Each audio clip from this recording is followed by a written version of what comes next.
Rama Rama, Hari Hari. Hare Krishna. Can everybody hear me? Yeah. Okay.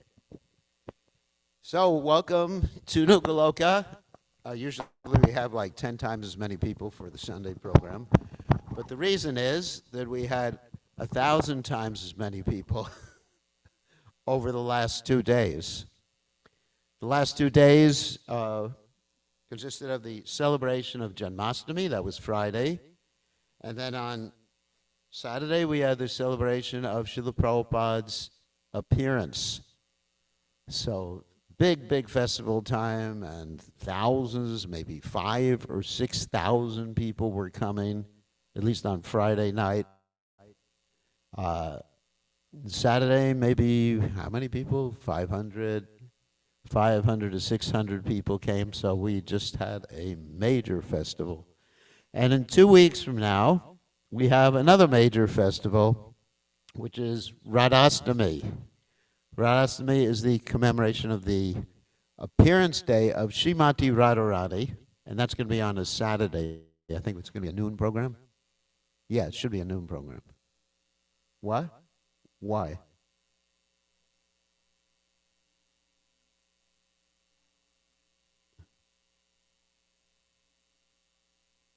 Oh, okay. So another evening, as much as I was hoping for an midday program, because that's when you're supposed to celebrate Radhastami. Whoops. Now it goes. Okay. Anyway, so welcome to Nugaloka, and it's nice to have a small crowd, or not even a crowd, a small amount of people. So what I wanted to do is speak about Srila Prabhupada today, because, I mean, I didn't get that much of a chance to speak about Prabhupada and Prabhupada's appearance day, and I'd like to just introduce you all, for those of you who don't know about Prabhupada, to Srila Prabhupada, and if you do know about Prabhupada, maybe add a few little bits of information, if that's all right. And just glorification of Prabhupada, even if you know everything I'm going to say today about Prabhupada's history, about Prabhupada's position. It's all right to hear again and again, just like we chant the Hare Krishna mantra again and again and again. And it's the same mantra. We don't change the mantra, but the mantra is Purna Shuddha Nitya Mukto Bina Tvam Namanamino. It's full of bliss, and it's directly Krishna. So when we glorify Prabhupada, guess what happens? Prabhupada is glorified, of course, but Krishna is very happy. And Krishna dances in our hearts when he hears us glorifying Srila Prabhupada.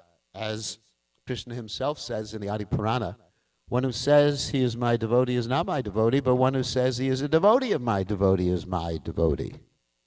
And of course we have the statement of Lord Shiva, who says, Aradhanam sarvesham Vishnu aradhanam param tasmat paraturam devi tvaniyanam samarchanam. That of all types of worship of Vishnu, Krishna is supreme, and even better than that is worship of Krishna's devotee. So that's why I thought we'd speak a little bit about Prabhupada. Today, just basic information. But first we'll chant Jai Radha Madhava. Jai Radha Madhava Kunja Bihari.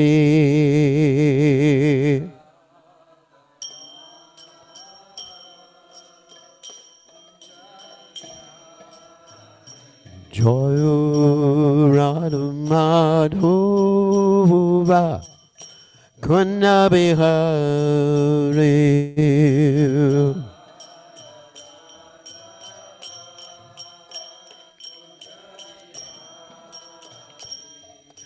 Gopi Jana Madhava Girivaro Rahule.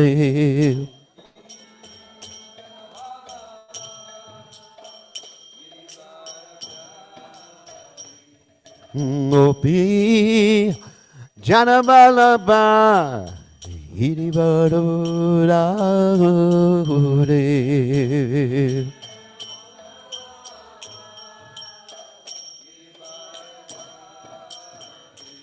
Yasudanandana Vrajajanaranyahuna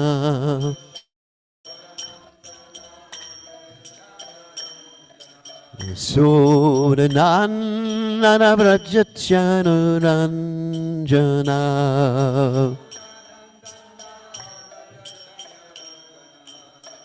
Jamuna Tera Panachari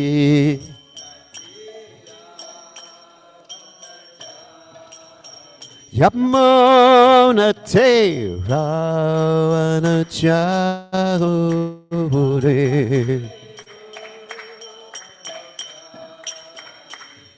Jai Radha Madhova Kunna Bihare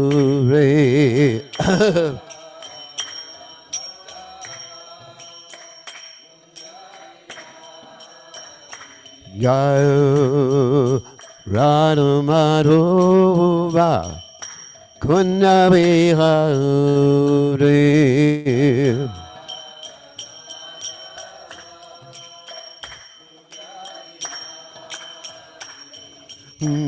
Gopinana Malava Iri Badadari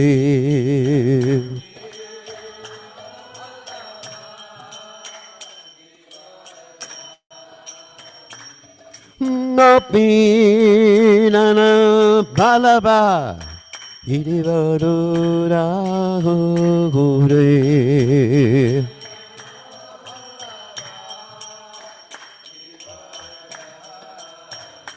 Yasodanandana Vrajanananjana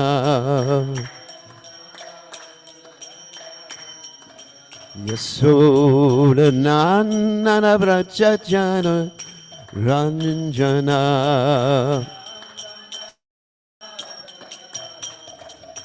Yamuna Teravanachari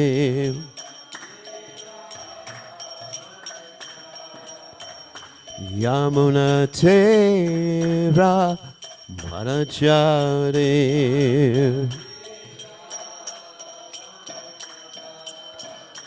Jai Hurat Umadhuva Kunya Bihare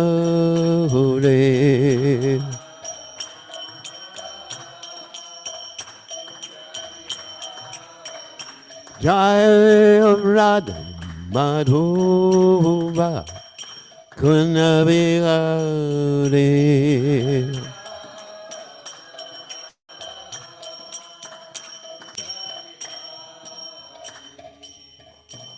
Jai Om Vishnupad Paramahansa Vedic All Sutara Satashi Shimad His Divine Grace Abhaya Jagannath Bhaktivedanta Goswami Srila Prabhupada Ki Jai ISKCON Founder Acharya Srila Prabhupada Ki Jai Ananta Koti Vaishnava Vrinda Ki Jai Namacharya Srila Haridas Thakur Ki Jai Prem Se Kaho Shri Krishna Chaitanya Prabhu Nityananda Shidwaita Gadadha Shivasati Gaur Bhakta Vrinda Ki Jai Shri Shri Radha Krishna Gopi Gopinath Sayam Kun Radha Kunda Giri Govardhan Ki Jai Vrindavanam Ki Jai Matsaradam Ki Jai Jagannath Swami Ki Jai Yamunamai Ki Jai Shrimati Lasi Devi Ki Jai Samveda Bhakta Vrinda Ki Jai Gaur Premananda Hari Bol. All glorious the assembled devotees, all glorious the assembled devotees, all glorious the assembled devotees, all glorious to Shri Guru and Gauranga Srila Prabhupada Ki Jai Namah Vishnupadaya Krishna Prastaya Bhutale Srimati Bhaktivedanta Swami Namani Namaste Saraswati Devi Gauravani Pacharni Nivashesha Shunyavadi Paschatya Deshatarni So Om Gana Timidandasha Gananjana Shalakaya Chakshurun Militam Yena Tasmai Shri Guruvena Maha. I offer my respectful obeisances unto the lotus feet of my spiritual master, His Divine Grace A.C. Bhaktivedanta Swami Srila Prabhupada, who so kindly opened my eyes with the torchlight of knowledge while I was blinded in the darkness of ignorance. So, anyway, welcome again to Nugaloka. And because yesterday was Srila Prabhupada's glorious appearance, he appeared in 1896, we're going to speak about him. Of course, when we talk about a pure devotee, we talk about his appearance rather than birthday. Of course, for every one of us, we're never born. Do you understand? We're not born. That may come as a shock. You may think I'm crazy to say that, but the soul is never born. Najayate mriyate va kadachan nayam bhutva bhavita va nabuyaha. For the soul, there is neither birth nor death, nor having once been does he ever cease to be. Is unborn, primeval, and is not slain when the body is slain. So we are souls. But because we're an illusion, we experience things like birth, death, old age, and disease. Whereas a pure devotee, when he comes in this world not experiencing birth, death, disease, and old age. He appears, just like we talk about Krishna's appearance in this world, and then Krishna's disappearance from this world. We talk about the pure devotee's appearance and disappearance. So that's how we're going to talk about Srila Prabhupada. He appeared being sent by Krishna. Prabhupada actually told the story that he was asked by Krishna, who's in the spiritual world, and he was asked by Krishna, you come down to this material world and write some books and preach. And Prabhupada said, at least according to the story, Prabhupada said, what, me go to that place? And that's the place we're all enjoying in right now, right? Or think we're enjoying. So Prabhupada, and Krishna sent him. And that's called a Shaktavesh avatar. The word avatar means to cross down or to descend. Avatara. Tara means to cross, ava means down. So we are definitely going down too, but that's another story. So Prabhupada came from the spiritual world. He's not Krishna, but Krishna has avatars too, and those avatars are avatars like Kurma, Varaha, Matsya, which are called Vishnu Tattva avatars, God coming down. But God's devotees, when they come down, they're also called avatars. A specific type of avatar is called a Shaktavesh avatar. Shaktavesh means they're empowered to do or carry out a specific purpose on this earth planet. Like Prithu Maharaj mentioned in the Bhagavatam was a Shaktavesh avatar. So there's many Shaktavesh avatars that are empowered to do certain things. Even Arjuna, that we know about from the Bhagavad Gita, he's also Shaktavesh avatar because he's an eternal associate of Krishna. But his mission was not to sit on the Vyasa-san and preach Krishna consciousness. His mission was to sit on the asana of a chariot and preach Krishna consciousness with his arrows. Parichanaya sadhanam vinashaya chadushkritam. So Srila Prabhupada's mission, being sent to this world, was to save us and to do something basically what no other Shaktavesh avatar in recorded history has done. What no other acharya in recorded history has done.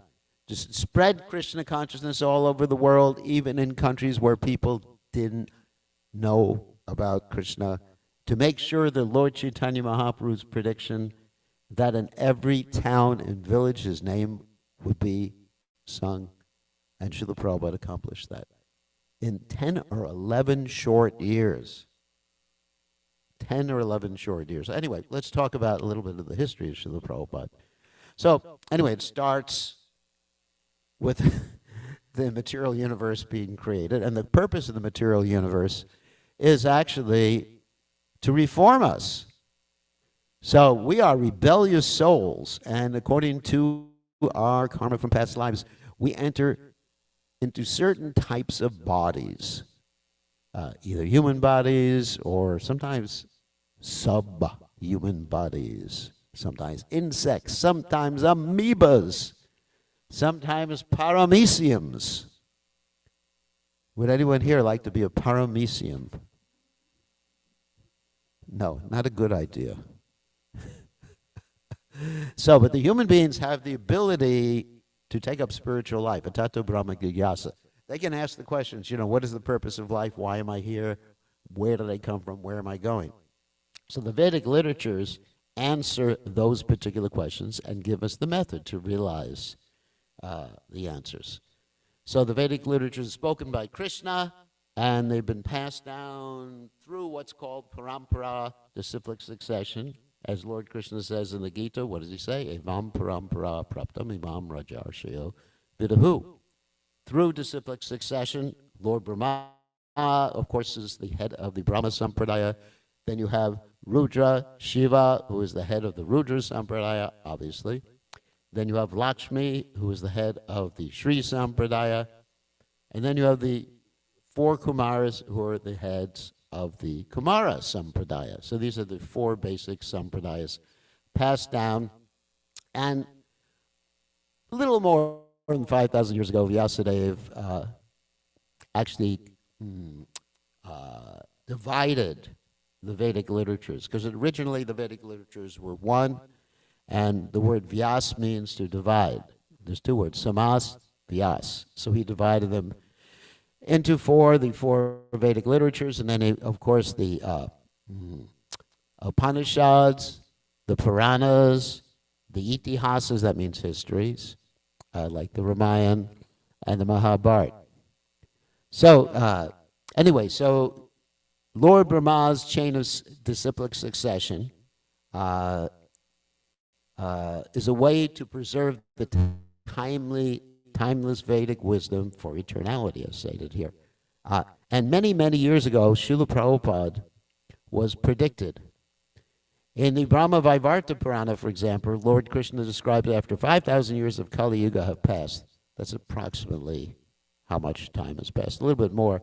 A great sage and worshiper of Krishna's holy name will appear and spread the chanting of Krishna's name in the form of the Hare Krishna mantra, not only in India, but throughout the world. So Prabhupada was actually predicted in the Brahma Vaivarta Purana. And later on, of course, I don't have the quote here, but Lord Nityananda, who appeared over 500 years ago, predicted the same thing, that there will be a Senapati. That's not here in the slide. Senapati means basically a general, a conquering general, who will go everywhere and spread Krishna's name. And in the 1800s, Srila Bhaktivedanta Thakur, who was a great devotee in our disciplic succession, stated there soon will be a time when the chanting of Krishna's name will be heard in England, France, Russia, Germany, and America. Basically, every town and village. So in answer to these prayers and predictions, in the year 1896, Srila Prabhupada appeared. Of course, his original name was Abhay Charan Day, and obviously wasn't known as His Divine Grace A.C. Bhaktivedanta Swami Prabhupada until he started the Krishna consciousness movement. Incidentally, at that same time, in 1896, there was a book about Lord Chaitanya, his teachings and precepts, that made its way into the Western world and was written by Bhaktivedanta Thakur, and was later found in some of the universities, particularly McGill University in Canada, by some of the devotees. So the same year that the information from the disciplic succession coming down from Lord Brahma and Bhaktivedanta Thakur and his son Bhaktisiddhanta Saraswati Thakur came to the West, that's when Prabhupada also appeared. That is not by accident. So Srila Prabhupada was very attracted from his very birth, basically beginning of life, to the worship of Lord Jagannath. Now, Lord Jagannath is generally worshipped in Orissa, and he's a very interesting deity. I think most of you have seen him, big eyes. Lord Jagannath, Baladev, Subhadra, big eyes.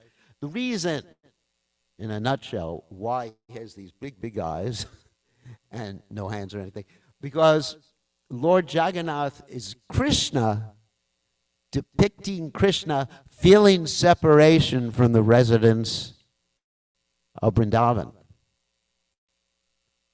Does everybody understand that? And when Krishna experiences that mood, when Baladev experiences that mood, when Subhadra experiences that mood, their features change because the transcendental body of the Lord and his energy, Subhadra, can manifest the emotions completely. It's the same transcendental body, whereas in our body, certainly our arms can't shrink into our body, our eyes can't get that big. If we even, thought about it, I'd probably faint, but anyway. So Prabhupada was very attached, and this is an indication of Prabhupada's mood of worship of Krishna in Vrindavan, the highest platform of Krishna in Vrindavan, worship of Krishna in Vrindavan. And Prabhupada, he organized Rath Yatra festivals in Calcutta. In fact, he had his father get a cart, and Prabhupada led these Rath Yatra festivals, and this indicated his later preaching of Krishna consciousness. As he grew up, he got an English or a Scottish education. He went to the Scottish Churches College in Calcutta, but at that time, because he was associated with Mahatma Gandhi's movement of Swaraj, independence, he refused to accept his diploma, even though he actually completed all the requirements for the degree. However, first of all, he started working in 1918 after he was married or before he was married, and he was appointed to be the manager of a chemical company that was owned by Dr. Bose, which was a friend of his father. But in 1922, something remarkable happened in Srila Prabhupada's life.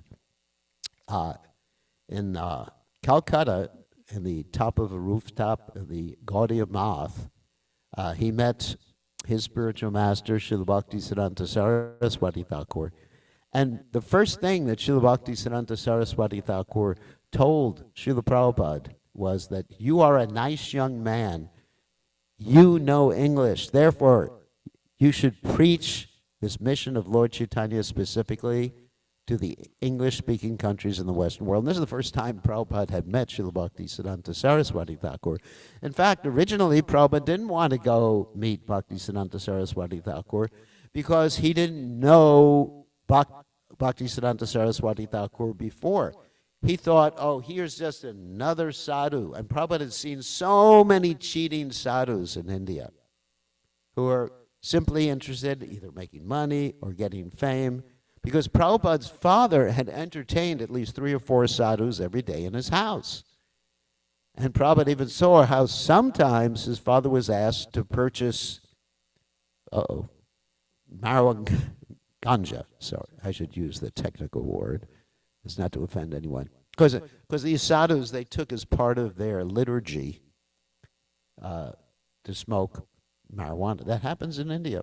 One time I was circumambulating a temple somewhere, and it was a Kadasi, and I just thought, this temple to Lord Shiva. And there were some sadhus in the back puffing. And they said to me, Maharaj, would you like some Mahaprasadam? And of course I was thinking, I don't want to offend these sadhus. What am I going to say? Mahaprasadam, whatever. And I said, no, it's a Kadashi, any other time. So I had a good excuse.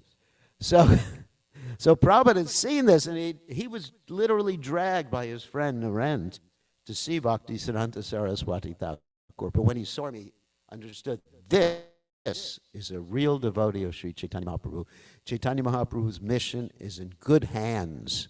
Now, and he immediately accepted Srila Bhaktisiddhanta Saraswati Thakur as his spiritual master, even though he didn't take initiation for something like 11 years later. But immediately he accepted him. So in 1933, Prabhupada took that formal initiation.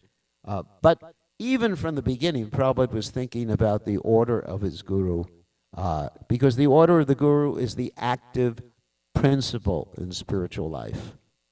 We all know from Vishwanath Chakravarti Thakur's prayer, Yasha Prasada, Bhagavat Prasada, Yasha Prasada, Nahakati Katopi, that one pleases Guru, one gets Krishna's blessing. And when displeases Guru, you get the opposite. So, anyway, in 1935, Bhaktisiddhanta Saraswati Thakur told him to print as many books as possible and distribute them throughout the world. Now, one of the reasons he was told that by Bhaktisiddhanta Saraswati Thakur was that Bhaktisiddhanta Saraswati Thakur had established many temples, and he was seeing that sometimes with all these temples, the devotees were actually fighting for position or fighting for a nice room in the temple. And he remarked to Srila Prabhupada that if ever I could sell the marble from the temples, I would, to print and distribute books, that's what I would do. And Prabhupada actually said this several times to us. And I remember one time I was sitting, it was a new temple room that had just been built, and Prabhupada came for the first time to see the new temple room. I'm not going to tell you where it is. And the first thing Prabhupada said when he sat down in the new temple room is, said, my spiritual master said, if you could sell the marble and print and distribute books, that's what you should do.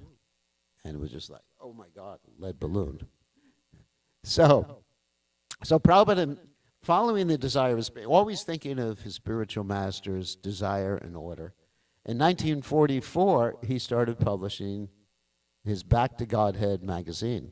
And he had to basically endure poverty in order to publish this magazine. And then also, he had to distribute the magazine, arrange for the typesetting, everything.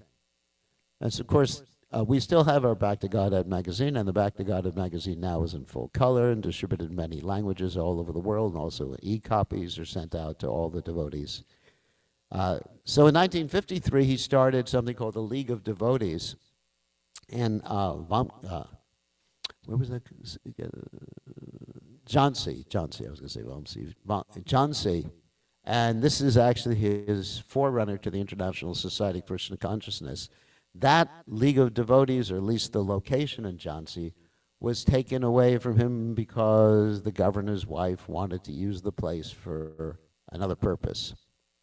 But that was Krishna's arrangement, because had Prabhupada remained in Jhansi, he wouldn't have come here. So sometimes we see in the lives of a great devotee that Krishna arranges things that are somehow or other, they appear to be unfortunate or a setback, but they're actually stepping stones for the devotee to accomplish his mission. So Srila Prabhupada left Jhansi, and he accepted the sannyasa order of life in 1959 in Mathura, in the Keshava Gaudiya Math, and became determined, and he already was determined, to preach and write in the English language. And he took up residence in Vrindavan at the Radha Damodar Temple, which has the Samadhi of Srila Rupa Goswami. So his room overlooks the Samadhi and Bhajan Kutir of Srila Rupa Goswami. And actually the Radha Damodar Temple was the place where the other Goswamis, all the Goswamis of Vrindavan, would meet regularly, take prasadam, and discuss Krishna Katha with each other. And Srila Prabhupada was planning, how can I carry out my spiritual master's order? So even though he had nothing and practically didn't have any money for food, sometimes he had to eat at the printers because the printers, seeing that he hadn't spent any money for food and he was simply spending all the money for printing, felt compassionate or sorry that Srila Prabhupada didn't have anything to eat. So he continued writing and distributing his Back to Godhead magazine. And then from 1959 to 65 was translating and publishing his multi-volume work, the Srimad Bhagavatam. And he raised funds in 1965 to publish the first 3 volumes of the Srimad Bhagavatam. And Srila Prabhupada felt, now I am ready to travel to the West, to America. And actually, many of the sadhus before had gone to the UK. But Prabhupada saw that after World War II, that America was the most prominent country in the world. Now, previously it was the UK, but after World War II, it wasn't the UK anymore. So Srila Prabhupada decided this after he published books because his spiritual master had basically enacted the same strategy when he sent his disciples to the Western world, and his disciples in the Western world didn't achieve any particular type of success. But before he sent his disciples, we're talking about Bhaktivedanta Saraswati Thakur in the 1930s, before he sent his disciples to the West, he managed to publish books about Lord Chaitanya that they could distribute, because without books, no one was going to take them seriously. So Srila Prabhupada took up this example that was given by his spiritual master and decided he would publish his books, the first 3 volumes of Srimad Bhagavatam, before he would go to America. So Prabhupada didn't have money to pay for an airplane ticket or even a boat ticket, so he begged at the Scindia Steamship Company for free passage. And again and again he begged, and finally Sumati Moriji gave him free passage, and then he struggled to get permission to leave India. There's something called a P form. I guess it's a tax form that you have to have permission to leave India to make sure you don't owe any taxes. And Prabhupada, just so determined, even though he was quite old at that particular point. Remember, 1896, like 79, 80 years old. 69, 70 years old, not 80. So Srila Prabhupada, on the boat coming to America, he had, the Jaladuta, he had 2 heart attacks. And he thought he was going to leave his body at that particular point. But he had a dream in which he saw all the incarnations of Krishna rowing the boat and helping him cross the ocean and assuring him of success. And when he finally reached America, all he had was the equivalent in rupees of $8, which he wasn't able to change because there's no exchange rate for rupees then. And basically, the way he supported himself was by distributing his Bhagavatams. So Prabhupada didn't know what to do. I mean, first he arrived in Boston Harbor, then the boat went to New York. First he went to a place named Butler, Pennsylvania, where he had a sponsor there, the Argowals. But he saw that in Butler, Pennsylvania, his movement was not going to be pushed forward. So he decided, let me go to what's called the Big Apple. Everyone knows what the Big Apple is? That's New York City. So one of the biggest cities, most prominent city at that particular time in the world. And he maintained himself, as I said before, by selling just enough books to get by and staying here and there. He pushed with great determination just to accomplish his spiritual master's mission before he would leave this material world. So many, many things happened which we don't have time to talk about. In 1966, Prabhupada eventually, with the help of Mukunda Maharaj and some other devotees, secured a storefront named Matchless Gifts at 26 2nd Avenue, and he began holding Gita classes at 6 a.m. every day and 7 p.m. And then devotees, somehow or other, not only because of the Matchless Gifts, the class of Matchless Gifts, but Prabhupada also went out and chanted in places like the Tompkins Square Park, which has a tree that's now has a plaque. It's called the Prabhupada tree. You can go there now and see this famous tree.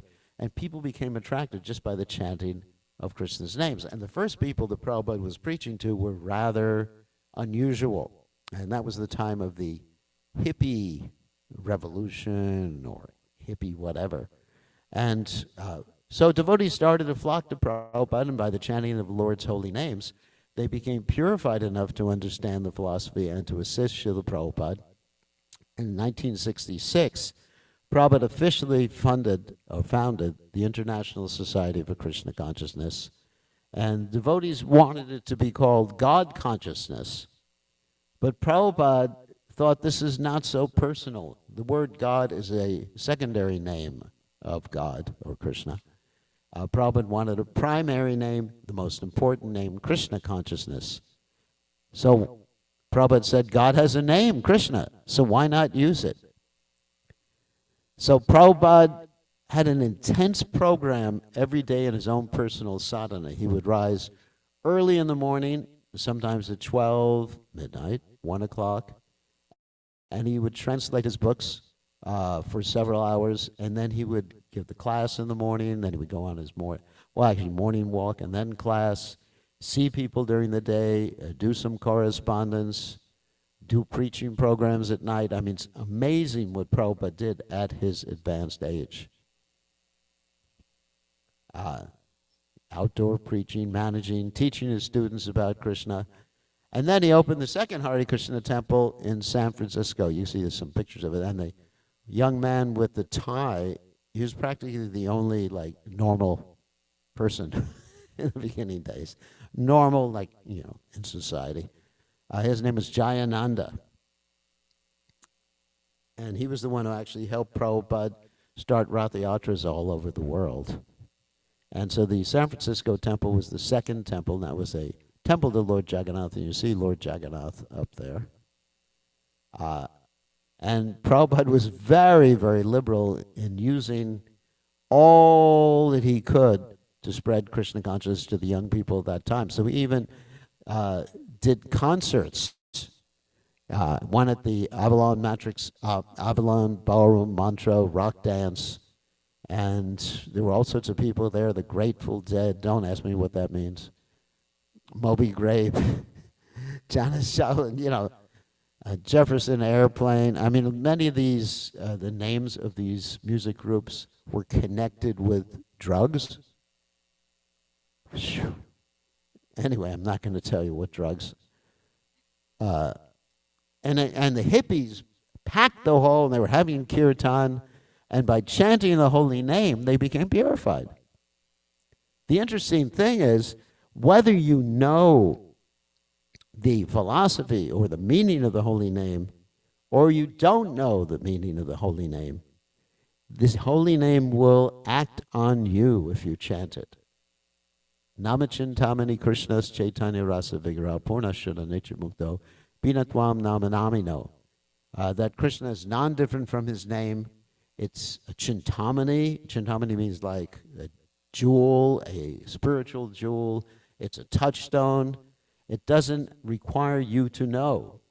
And that was my experience, too, when I first heard Srila Prabhupada. How did I first come in contact with Prabhupada? I was listening to the radio, trying to hear some nonsense music. And then all of a sudden, Prabhupada's chanting came on. This is in 1960-something. And I heard Hare Krishna, like this. And it stuck. And my whole life changed from that point forward. Just by hearing the pure devotee chanting the Hare Krishna mantra. And then the movement started to expand, and disciples went into New York, they were in New York, San Francisco, Los Angeles, Detroit, Boston, Philadelphia, Columbus, Montreal. Actually, Chapel Hill was one of the first centers, too. That center was later closed. I wasn't there in those to start Chapel Hill at that point. But somehow or other, we're here again. Not in Chapel Hill, but very close to Chapel Hill. In 1967, he returned to India in July and stayed with his disciples in the Radha Damodar temple for a few months. And 71, he visited Vrindavan with 40 Western disciples. He called them his dancing white elephants. And they traveled all across India, setting up many public programs for thousands of people. Prabhupada was very strategic in his approach, in that he understood that people in India at that particular time, and probably even now, they wanted to copy some of the Western ways of life. And they were thinking, oh, we have an older culture here, so we want this new culture. We want to enjoy like the Western people. But Prabhupada presented the Western people who had rejected their culture. And they were very impressed. And Prabhupada even had many of us speak on stage and describe our opulent position in the West before we joined the Krishna conscious movement. I mean, there was one devotee whose father was, I guess, the owner of Seagrams. Oh, my God. I'm not going to tell you what that is. Yeah, I know. That's a big liquor company. So, I mean, they're very, very rich families the devotees came from. And Prabhupada would often talk about that and say he or she gave it all up to preach Krishna consciousness. So these devotees traveled all over India, and expanded, the movement expanded in India because Prabhupada brought the Western devotees to India, and this impressed people in India. So basically at every town and village, Krishna's name became known because of Prabhupada's preaching and his disciples. He organized traveling bus parties, not only U.S. and Australia, but also in India, distributing Srila Prabhupada's books. Previously, he had sent disciples to London, where they made contact with George Harrison, and that album, the Hare Krishna Mantra, became the fastest selling of all the Apple Corporation's releases. And it was number one on the tops of the, I guess, pops, whatever they call it, all over Europe. And Srila Prabhupada was invited to London, and he addressed the English public in 1969 in a place named Conway Hall. Over the period of his pastimes, he formally initiated 5,000 disciples from all over the world, Africa, of course, India, America, South America, Europe, every country, China, everywhere, even from Pakistan, and even from Bangladesh, everywhere, even from the Muslim countries. He spoke daily on the philosophy of Krishna consciousness, delivering thousands of formal lectures, and we have, I think, more than 2,200 right now that have been recorded. Not only his lectures, but his conversations, his morning walks, and that's all available online, actually, for free. And here's a depiction of his morning walks. I remember going on morning walks with Prabhupada, and I was so determined to get Prabhupada's mercy. Actually, Prabhupada would walk very fast. The reason he walked very fast is he was advised by a doctor in New York to take aerobic exercise every day. Because Prabhupada had gotten a heart attack. Prabhupada had gotten a heart attack, and this Jewish doctor in New York told him, who they found on Sunday, they told Prabhupada that, he told Prabhupada, Swamiji, you chant too much. You have to exercise. So from that point forward, Prabhupada took the doctor's advice, and he started with his morning walk, and it was quite aerobic. I remember running to keep up with Prabhupada.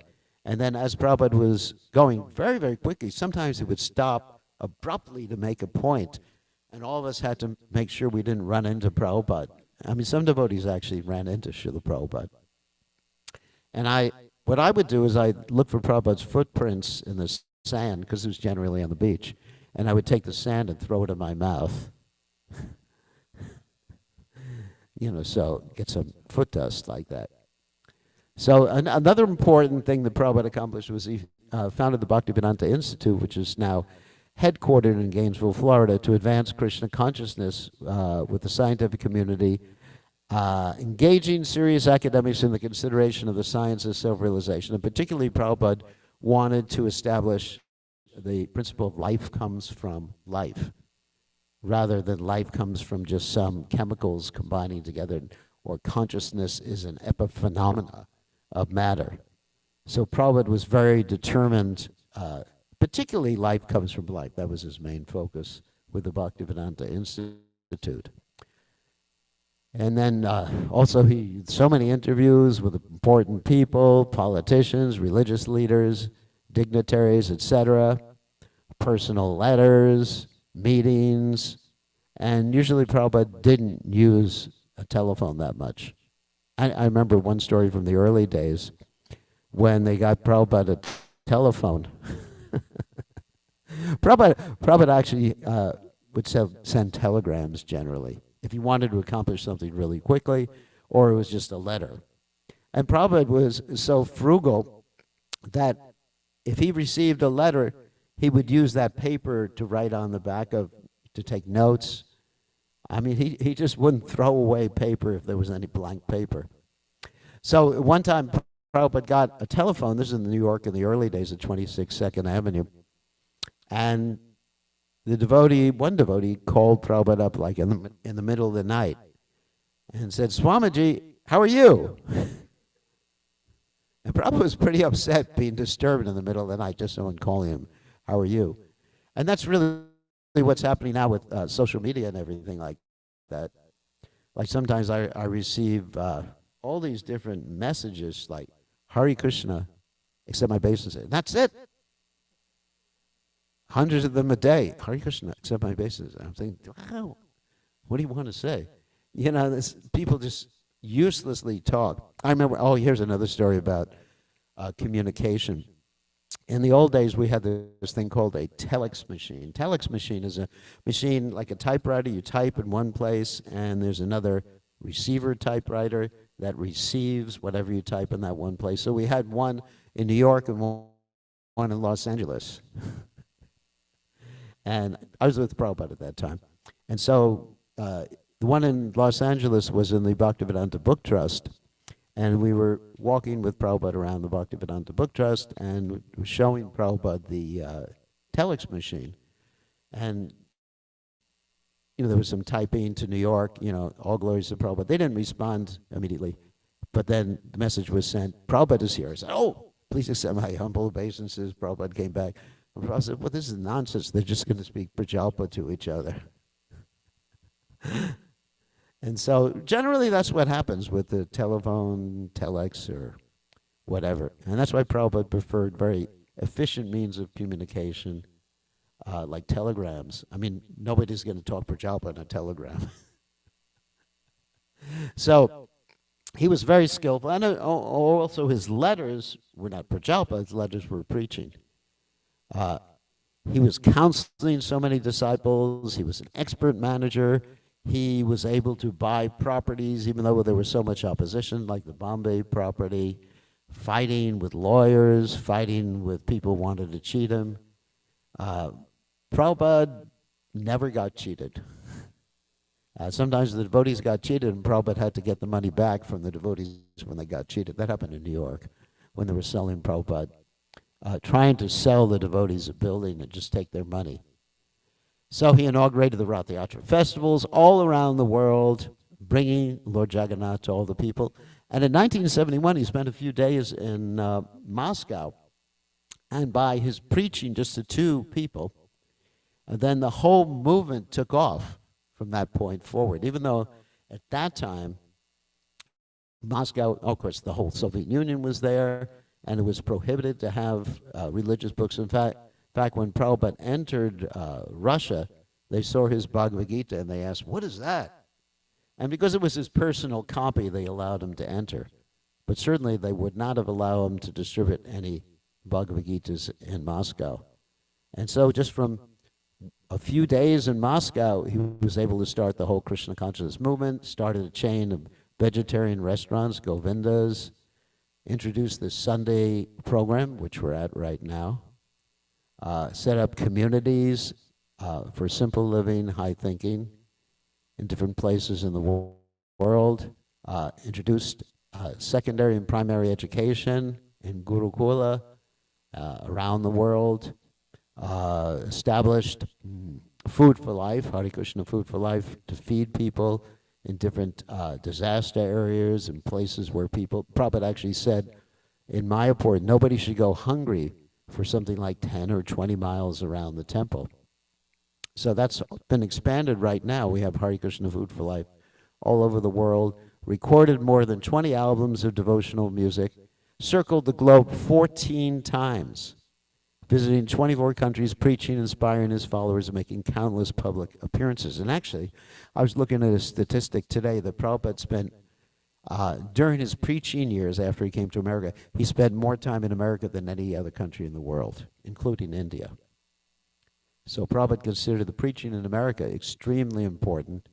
Established 108 Krishna temples on 6 continents. Of course, now we have, I don't know, 600, 700 Krishna temples in India. Of course, in some cities we have 5, 6, 7 Hare Krishna temples, like in Delhi or in Mumbai, and amazing temples all over. And of course, our headquarters is Srila Mayapur, where the Temple of Vedic Planetarium is being built.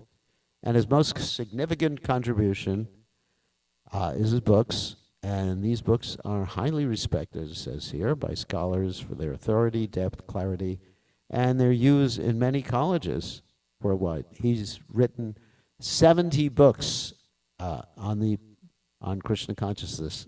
And all those books were written, except for the first Srimad Bhagavatam, three versions of Srimad Bhagavatam, they were written within 10 years.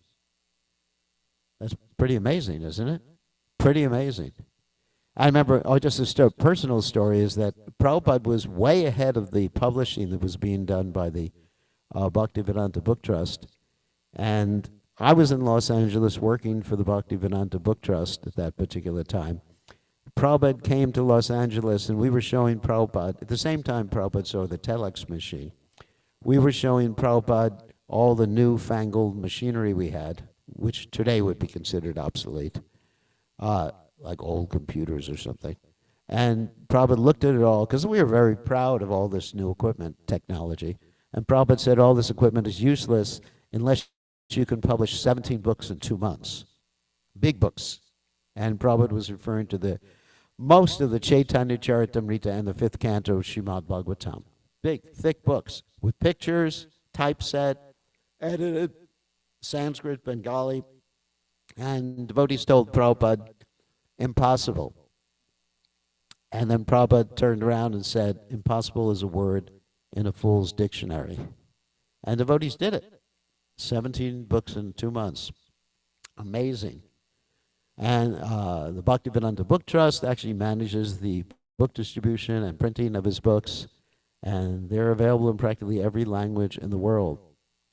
One of the things we understand is that Prabhupada, according to his second pranam mantra, Nivashesha Shunyavadi Paschatya Desha Tarani, has as his mission to really convince people that all this, what Prabhupada called and what the Vedic Literatures call impersonalism and voidism, is an impediment in spiritual life.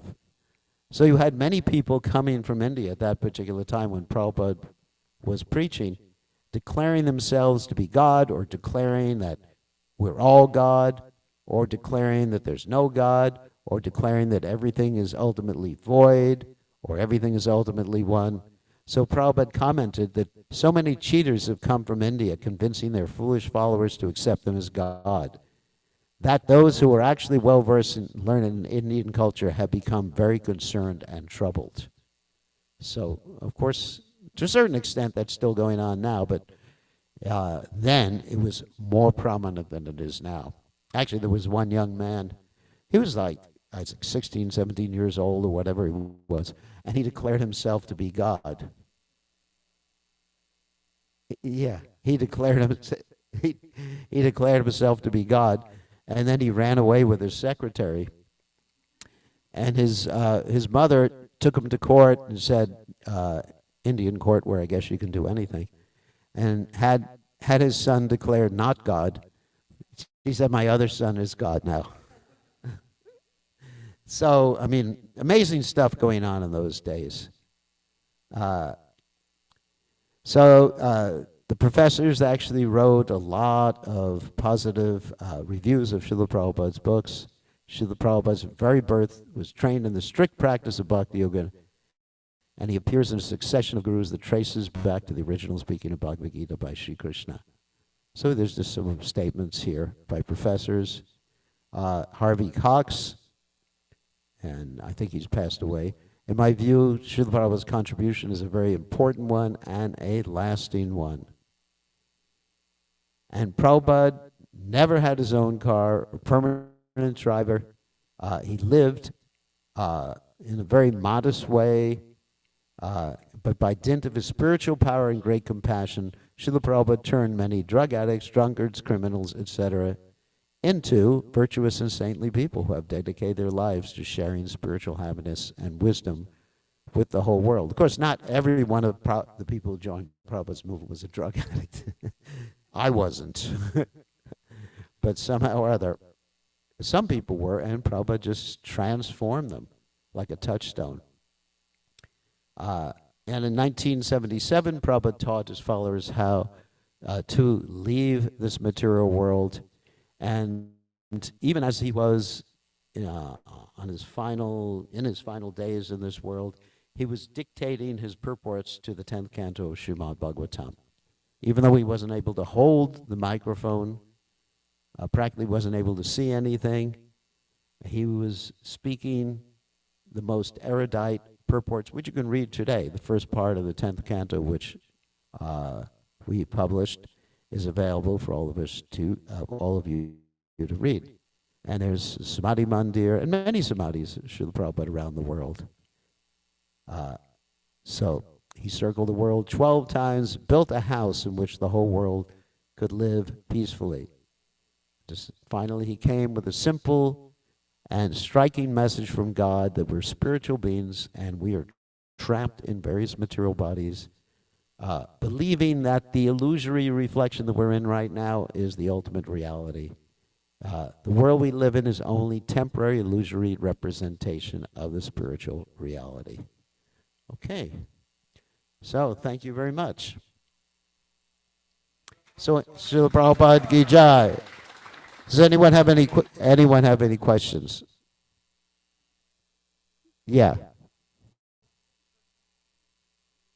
Books that were first sent by Srila Bhaktivedanta By Lord Chaitanya's Life and Precepts. And is that available? Yeah. It may be in the database, I'm not sure, but it's if you look it up on Google, you can find it. Okay. And then I just wanted, I didn't know, maybe some of our congregation doesn't know that like all of Prabhupada's lectures and even transcriptions of the lectures and his bhajans, they're all available online now, that every day you can listen to Srila Prabhupada chanting, and it really makes such a big difference. Like I think the Prabhupada Vani has all the lectures, isn't it? Prabhupavani.com. Prabhupavani.com. You can listen to any of Prabhupada's recorded lectures, conversations, music. So we encourage the devotees to do that, because within the sound vibration of a pure devotee of the Lord, there are the saffron dust particles of the lotus feet of the Lord. And you can imagine that Lord Kapila says, Satam prasangam mama virya samvado bhavanti vritkarna rasayana kata tajoshanadashu apavarga vartmani shraddha vratir bhakti anukrameshati. That sound vibration coming from the pure devotee enters from the ear into the ear and then goes to the heart. And then when it goes to the heart, it bhavanti vritkarna rasayana kata, it cures the material disease. And then one gradually to Joshanat Ashu, Apavarga Vartmani, one proceeds on the path of Krishna consciousness and eventually gets faith, Shraddha, Ratir, a taste, and ultimately Bhakti and Prema. So that comes from hearing from Srila Prabhupada. So, I think we should end now. Thank you very much. All glories to Srila Prabhupada. Srila Prabhupada Ki Jai. So, announcements. Oh, Atitya Narayan is here. Wow, what a blessing. Hare Krishna. So thank you so much, Maharaj, for the wonderful presentation. And I should say the slides were so beautifully presented. All the slides is just so wonderful. Thank you so much, Maharaj. And Maharaj was mentioning about Back to Godhead magazines, and that's still, Maharaj mentioned that it's still in print. And I just wanted to mention that you can actually subscribe to Back to Godhead magazine. It's just, I think, $20 or $25 for the whole year subscription. And it's released like once in 2 months is printed. So if anyone is not subscribed to it, please let me know. We can subscribe you to the magazine. It's beautiful. It has a collection of every month, every 2 months when the magazine comes out, there's a collection of articles from Prabhupada, then also articles by different devotees all around the world. And it's just like a wonderful, wonderful magazine to have. So if anyone is, and Prabhupada Lilamrita, yes. So this entire presentation which Maharaj took us, starting from the life, starting of Prabhupada to how he met his spiritual master, all the way to how ISKCON was established and grew all around the world, is actually presented very nicely in the it's like a 7-book set on the life of Srila Prabhupada. It's just like a wonderful set to have. It's called Srila Prabhupada Lilamrit. There's many beautiful photos of Srila Prabhupada, and it's just like a must-have for everyone. And anyone